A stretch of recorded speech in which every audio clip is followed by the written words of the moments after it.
Mark Heathcliff. Paranoia had a face it would look like Mark Heathcliff. This kid didn't just have a bad night. He had a multi-day psychological siege inside his own bedroom. It started with a phone call from Cesar Torres, asking Mark to turn on some security cameras. Standard favor for a friend, right? Except Cesar wasn't Cesar, and Mark definitely didn't get out of there fast enough. Mark locked himself in his room, armed with a handgun, a Bible, and a camcorder, which is the holy trinity of, I am about to have a terrible time. For days, an alternate, a creature biologically impossible and purely hostile, stood outside his door. It didn't barge in. It didn't break the lock. It just knocked. It whispered. It used psychological warfare to erode Mark's sanity like water dripping on a stone. The tragedy of Mark isn't just that he died, it's that he spent his final moments frantically scribbling in a notebook, questioning his faith, realizing that nobody was coming to save him. The alternate mocked him with messages on the camcorder telling him it had a gift. When Mark finally snapped, screaming, "You f***ing and taking his own life to escape the torment, the alternate simply walked in afterwards. It fixed its face to look like Mark's and dropped the snarkiest, cruelest line in the history of supernatural homicide. Oh, bad decision, Mark. Mark didn't just lose his life. He lost his hope, his faith, and his identity, all while trapped in a room that smelled like fear and gunpowder. Susan Woodings. Susan was the lead technician for Bunny Smiles Incorporated, a title that sounds impressive until you realize it mostly involves fixing robots that smell like death. She was a professional. She was sarcastic. She just wanted to do her job and go home. But Bond had other plans. While working late at Bond's Burgers, Susan noticed something was off with the big blue rabbit. His arm was stiff. Being the diligent employee she was, she tried to fix it. Big mistake. Bond didn't need fixing. He needed a vessel. The animatronic attacked her, mutilating her face and snapping her neck. But here is the kicker. She didn't die immediately. Susan woke up inside the Banny animatronic. Her neck was broken, her body was paralyzed, and she was starving. She spent her final hours trapped inside a metal suit, unable to move, unable to breathe properly, listening to a distorted voice tell her she was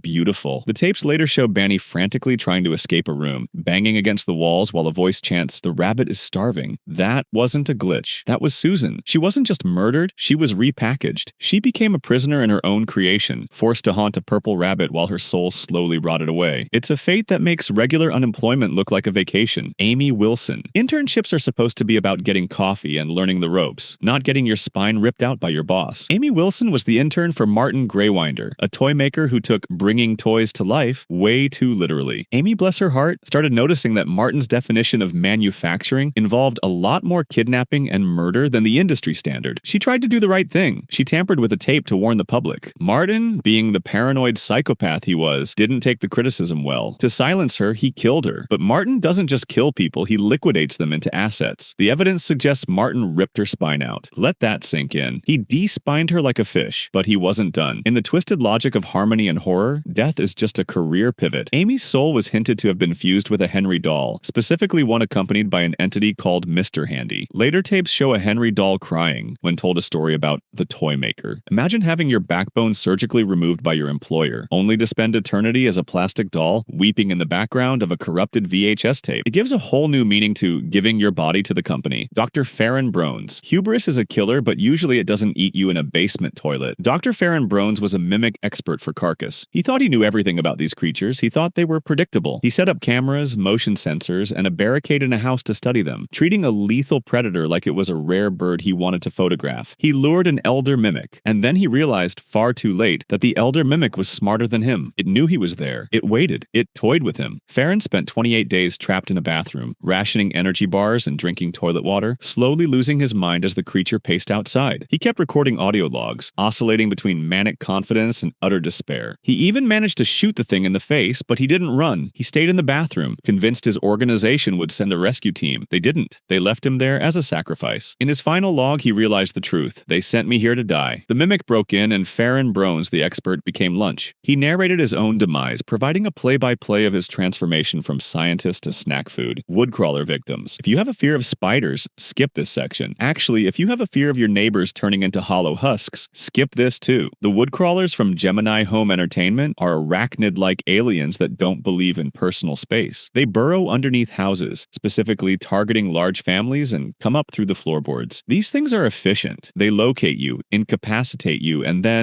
this is the part that makes my skin crawl, they enter prey via proboscis. They crawl inside you. They hollow you out and use your biomass to create a fake person. One instructional tape casually pivots from home safe safety to home invasion help, instructing the invader on how to hunt you. You aren't just killed, you are replaced. Your body becomes a puppet for a spider monster from a sentient planet. The tape Wilderness Survival Guide shows a bear sprouting roots and a human screaming for help, only for the text to label the screams as auditory hallucination. It's gaslighting on a cosmic scale. You get eaten from the inside out, and then your body walks around wearing your clothes, smiling with your face, looking for the next meal. Barry Johnson. Barry Johnson survived a massacre at a Christmas party, only to succumb to something far slower and infinitely grosser. He was infected with deep root disease, a lovely little condition brought to you by the same folks who make the Woodcrawlers. Barry was placed in a holding room for quarantine. He spent 59 days in there. We watch his degradation through sketches and logs. It starts with a root infection on his shoulder, then it spreads. It consumes his arm, his chest, his throat. By the end, Barry isn't Barry anymore. He's a nature's mockery. His legs are replaced by roots. His fingers turn into mangled tendrils. His jaw hangs open and his eyes drift apart like they're trying to escape his head. The worst part? He was conscious for most of it. In a psychological interview when asked, "Do you know who you are?" Barry just repeats the questions back, slowly, like he's relearning how to use a mouth. He wasn't just dying, he was germinating. He turned into a garden of flesh and agony, trapped in a bunker with nothing but a copy of Mostly Harmless by Douglas Adams, which is frankly the darkest punchline in this entire list. Harvester Victim. Nature documentaries are fun until the plants start eating the camera crew. The harvester is a bulbous, red, plant-like nightmare found in the woodlands. It doesn't rely on sunlight like most plants. Instead, it draws energy from the blood of its prey. In a species anomaly report, we see a family of 4. A mother and her son get too close. The harvester doesn't just grab them. It injects a neurotoxin to paralyze them, an anticoagulant to keep the blood flowing. You are frozen, unable to scream or move while your blood refuses to clot. The harvester then drags you underground. It doesn't eat you all at once. It digests you slowly, melting your flesh while the tendrils absorb the nutrient sludge. The report includes audio of the child screaming while blood pools on the screen. The government knows these things exist. They know where they are, and they do absolutely nothing about it because a cult has infiltrated the system. You die a slow, liquid death in the dirt, and your tax dollars pay for the cover-up. Rosemary Walten. Grief makes you do stupid things. It makes you reckless. Rosemary Walten lost her 2 youngest children, Ed and Molly, in a car crash she was lied to about. Then her husband Jack went missing. She was a woman dismantled by loss, frantically searching for any trace of her family. She went to Bond's Burgers every day. She just wanted answers. One night, she broke in, and a voice called out from the backstage, "I know where he is, Rosie. Follow me." It used her nickname. It used her hope against her. She followed the voice, thinking she might finally find Jack. Instead, she found Bond. The animatronic didn't just kill her, it dismantled her. It dismembered her limb by limb. It gouged out her eyes. It tore her mouth open. Then, it stuffed her remains into the Shaw animatronic, a sheep character she designed herself. She was turned into a perverse metal mockery of her own art. Later, her spirit haunts the arcade game Bunny Farm. In a hide-and-seek minigame, Shaw asks, "Am I still beautiful to you, Sophie?" while the audio of her screaming plays in the background. Rosemary wasn't just a victim of violence, she was a victim of love. She died because she wouldn't give up on her husband, and for her loyalty, she was torn apart and forced to dance as a robotic sheep for the amusement of children. So there you have it, a collection of fates so grim, they make regular mortality look like a winning lottery ticket. These aren't just deaths, they are erasures. They strip away humanity and replace it with roots, plastic, and code. If you learned anything today, it should be to stay out of the woods. Never trust a rabbit. And if a strange voice tells you they have a gift for you, lock the door and burn the house down. I'm going to go stare at a wall for 3 hours. Prumhy out.